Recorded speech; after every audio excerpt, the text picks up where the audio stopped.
প্রাণী গণিত ব্যবহার করে, সেই গণিতের প্রয়োগটা মানুষ প্রাণী সবাই সে গণিতের যে প্রায়োগিক বিষয় আছে সেটা প্রয়োগ করে। দেখেন রাজহাঁসগুলা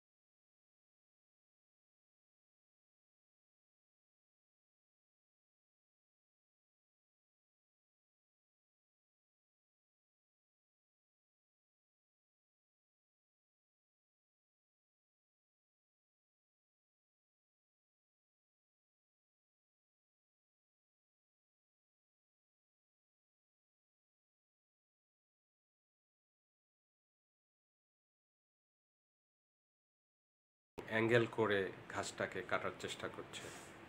এখানে কিন্তু গণিতের প্রায়োগিক যে বিষয়গুলো আছে স্পষ্ট ফুটে উঠেছে। প্রকৃতি গণিত মানে, মানুষও গণিত মানে, কিন্তু আমরা অনেক কিছুই গণিতকে মেনে চলে, কিন্তু এই জিনিসটাই আমরা বোঝার চেষ্টা করি না। ধন্যবাদ। আশা করি আপনার সবাই